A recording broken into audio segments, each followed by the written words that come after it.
Estás despedida, con efecto inmediato, tómatelo como un regalo de mi parte, ahora ya puedes dedicarte a ser una buena esposa. Las palabras brillaban en la pantalla de mi móvil, un blanco crudo sobre el fondo oscuro. Estaba de pie en la suite nupcial de un hotel junto al mar en Seattle, rodeada de tul y encaje, a una hora de dar el sí, quiero. Me llamo Lennon y durante los últimos 5 años no he sido una ingeniera más en Vanguard Aerospace. He sido su red de seguridad, su último recurso. Pero a Chase, el vicepresidente de operaciones e hijo del director general, eso le daba igual. A él solo le importaba el poder. Y había elegido el único momento en el que sabía que estaría distraída para cortarme el acceso. No grité, no lloré. Le enseñé el móvil a Julian, mi prometido, que se estaba ajustando la corbata frente al espejo. Leyó el mensaje. Pero en lugar de la furia que yo esperaba, una sonrisa lenta, terriblemente serena, se dibujó en su rostro. ¿Acaba de autorizar el lanzamiento?, preguntó Julian en voz baja. Miré la hora, las 2 de la tarde de un sábado. El vuelo de certificación federal para el nuevo Jet X-90 estaba programado para el lunes a las 8 en punto de la mañana. Sí, dije, y acaba de despedir a la única persona con la clave biométrica para autorizar el despegue. Chase no solo me había arruinado el día, acababa de dejar en tierra un contrato de 750 millones de euros.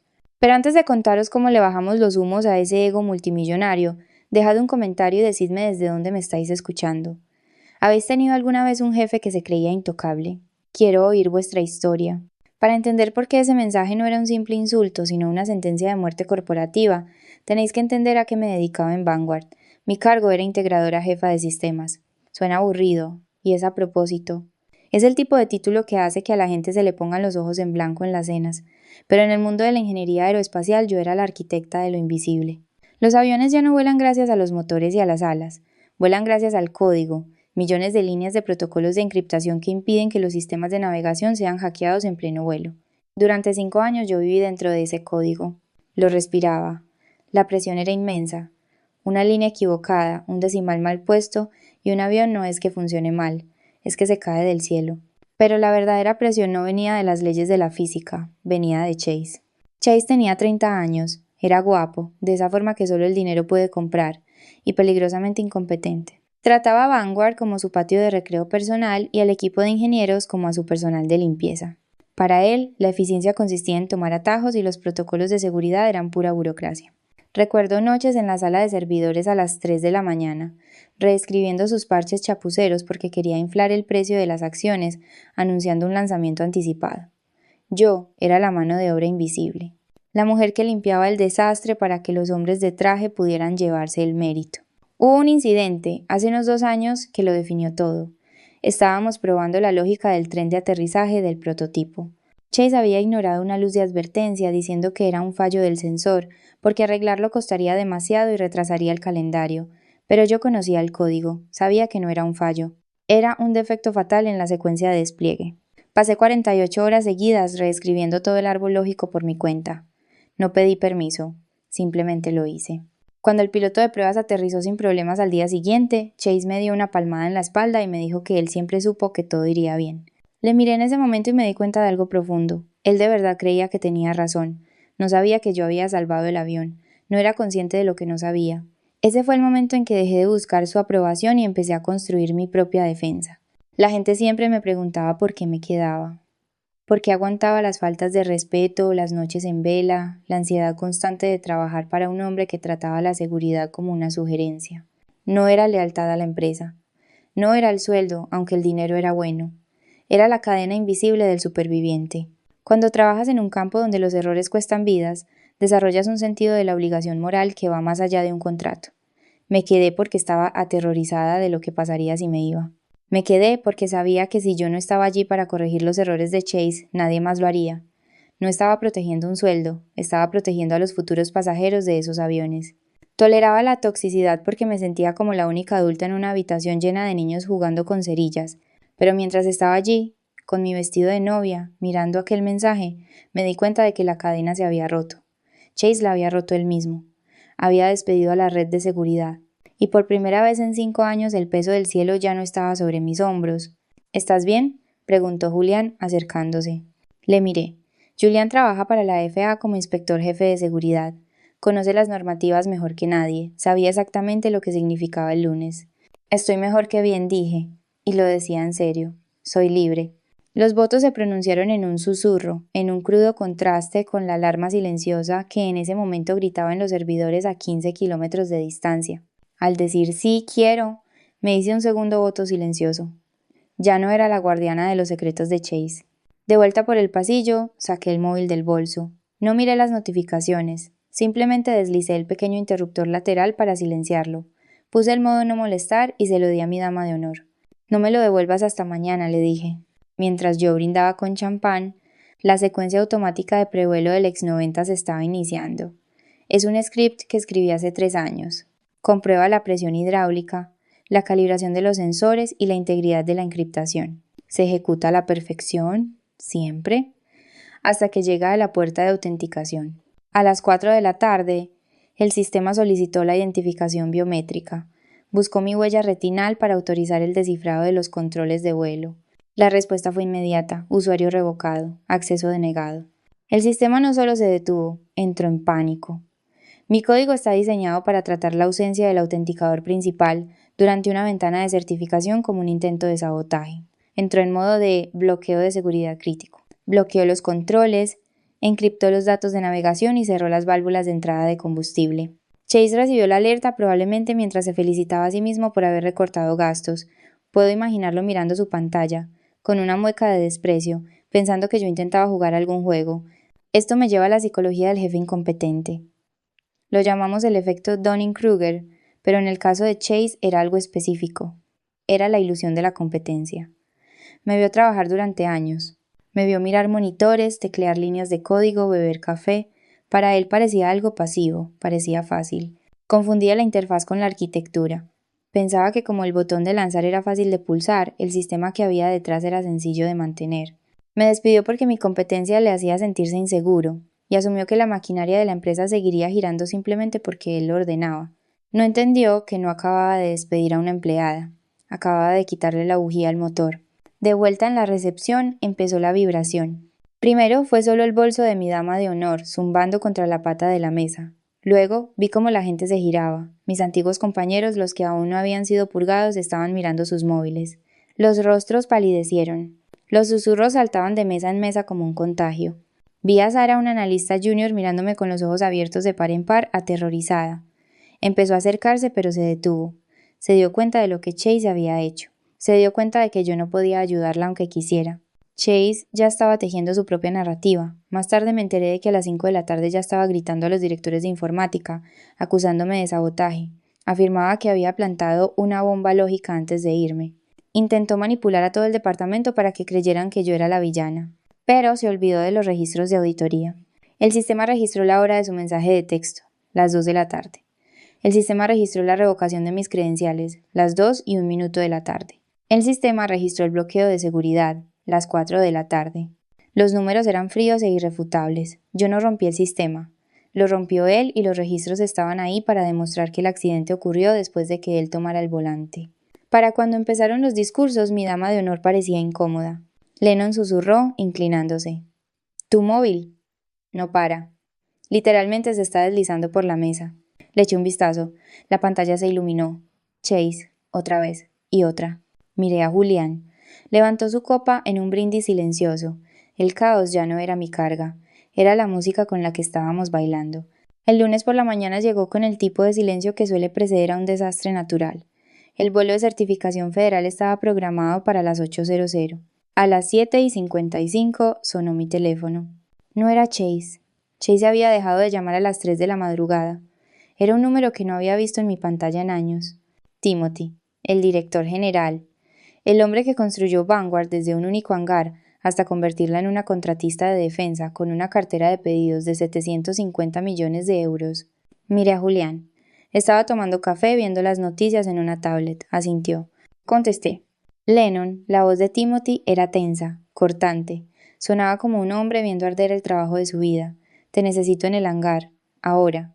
Me temo que no va a poder ser, Timothy, dije, con voz firme.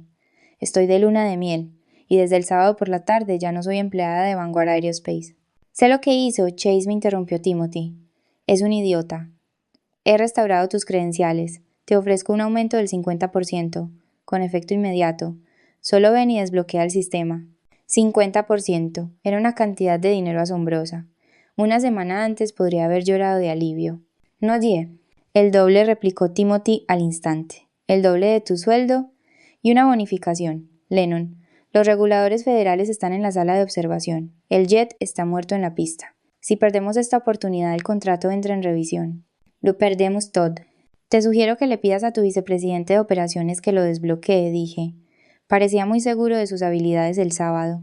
Chase no puede arreglar esto, rugió Timothy, perdiendo la compostura.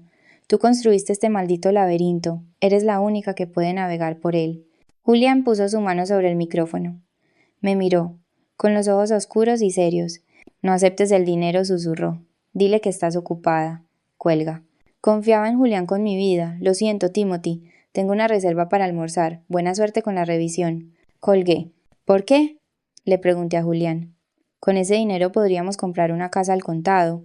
Porque si vuelves ahora como empleada te conviertes en su cómplice, dijo Julián. Giró su tablet hacia mí. Era un informe técnico de la base de datos de la FA.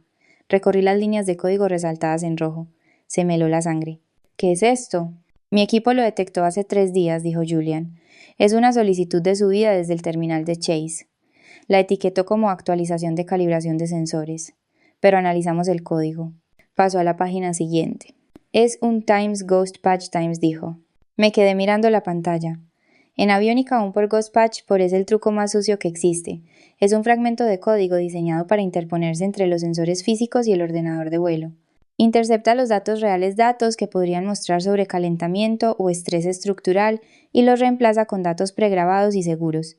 Le dice al piloto que todo está bien mientras el motor se está derritiendo. Compró los sensores baratos, me di cuenta, mientras el horror se asentaba en mi estómago. Los del proveedor no autorizado. Sabía que no pasarían la prueba de estrés térmico, así que intentó cegar al ordenador. Exacto, dijo Julián. Sabía que tú nunca probarías los datos de calibración. Habrías dejado en tierra toda la flota, así que te despidió para sacarte del edificio. Pensó que si se deshacía de ti, podría usar su permiso de administrador para forzar la entrada del Porgospatch por en el sistema antes del vuelo de certificación. Me recosté, mi mente repasando la lógica del sistema que yo había construido. Pero no sabía lo del bloqueo biométrico, dije. Me despidió a las 2 de la tarde. Intentó subir el parche a las 2:15. Y el sistema le bloqueó el acceso, terminó Julián. Pero no eliminó el archivo, lo puso en cuarentena. La revelación me golpeó con la fuerza de un viraje a máxima velocidad. Al despedirme, Chase no solo había detenido el lanzamiento, sin querer había atrapado su propio código ilegal dentro de una bóveda digital que solo yo podía abrir. El Porgospatch proseguía allí, en la memoria de cuarentena, con la marca de tiempo y las credenciales de acceso de Chase. Era la prueba irrefutable de un intento de fraude federal y de negligencia temeraria. Miré mi teléfono. Ahora estaba en silencio. Ya no estoy negociando un sueldo, ¿verdad? Pregunté. No, dijo Julián. Eres una testigo. Y tienes la única llave del almacén de pruebas. Chase creía que estaba jugando a la política de empresa. Creyó que solo estaba recortando gastos. No se dio cuenta de que acababa de entregarme el arma que acabaría con él. Entonces dije, cogiendo mi café, supongo que esperamos a que se den cuenta de que el dinero no es lo que quiero. Esperamos, asintió Julián. El precio acaba de subir, y ya no se mide en euros. Para el miércoles, Vanguard Aerospace estaba desangrando. Las acciones habían caído un 14%. Los reguladores federales se habían marchado de las instalaciones, alegando retrasos indefinidos. El silencio en el hangar le estaba costando a la empresa unos 45.000 euros por hora en gastos y penalizaciones. Timothy me llamó a las 9 de la mañana. Su voz era una cáscara vacía de su antigua autoridad. Dime tus condiciones, dijo. Estaré allí a mediodía, respondí. Que esté presente la junta directiva y que esté Chase. ¿Chase está? No disponible, tartamudeó Timothy. Entonces yo tampoco estoy disponible, dije, con el dedo sobre el botón de colgar. Estar allí. No me puse un traje. Llevé una blusa de seda y pantalones de vestir. Elegante, caro y completamente distinto al mono de trabajo que había llevado durante 5 años. Entré en el vestíbulo de Vanguard no como una empleada que vuelve al redil, sino como una dignataria extranjera que llega a una negociación de rendición. La recepcionista, que antes me ignoraba, se apresuró a abrirme la puerta. En la sala de juntas el aire acondicionado estaba a 18 grados, pero Chase estaba sudando. Se sentaba al otro extremo de la mesa de caoba, pálido y disminuido. No me miraba a los ojos. Sabía lo que había en la memoria de cuarentena. Sabía que yo lo sabía. Timothy se levantó, extendiendo una mano que temblaba ligeramente. Lennon, gracias a Dios, el sistema. No le estreché la mano. Me senté y coloqué un portafolio de cuero sobre la mesa. Dejemos clara la naturaleza de esta reunión, dije. No estoy aquí para aceptar una oferta de trabajo. Ya he constituido mi propia consultora, AeroWar Solutions. Si queréis que el ex 90 huele, vais a contratar a mi empresa como contratista externa. Deslicé el contrato por la mesa. Timothy ni siquiera lo leyó. Pasó directamente a la última página para firmar. Espera, dije. Mira la tarifa. Miró. Se estremeció. Esto es 5 veces tu sueldo anual. ¿Por un contrato de 3 meses? Es una tarifa de consultoría, dije con calma. Incluye un plus de peligrosidad por limpiar un vertedero de código tóxico. O lo tomas o lo dejas. Timothy firmó. Estaba desesperado. Me devolvió el papel. Hecho. Ahora, por favor, desbloquea el sistema. Todavía no dije. Hay una condición. Subsección 4, apartado A. Señalé la cláusula. Timothy la leyó, frunciendo el ceño. Miró a Chase y luego a mí. ¿Quieres supervisión? Quiero cumplimiento, corregí. El sistema se bloqueó por una brecha de seguridad iniciada por una negligencia ejecutiva. Para desbloquearlo necesito verificar que la brecha no volverá a ocurrir. Eso significa que la persona responsable de la brecha debe someterse a un programa de reciclaje de cumplimiento obligatorio y riguroso. Clavé mi mirada en Chase. Yo misma administraré la formación, dije. Cada módulo, cada examen, si suspende una sola sección, el sistema permanece bloqueado. Si falta una sesión, el sistema permanece bloqueado. Responderá ante mí hasta que yo esté satisfecha de que entiende la diferencia entre un sensor de combustible y un margen de beneficios. Chase golpeó la mesa con la mano. Esto es una humillación, soy el vicepresidente de operaciones. Eres un lastre, dije, mi voz cortando su arrebato como un láser. Y ahora mismo eres lo único que se interpone entre esta empresa y la bancarrota. Así que tenemos un trato. Chase miró a su padre.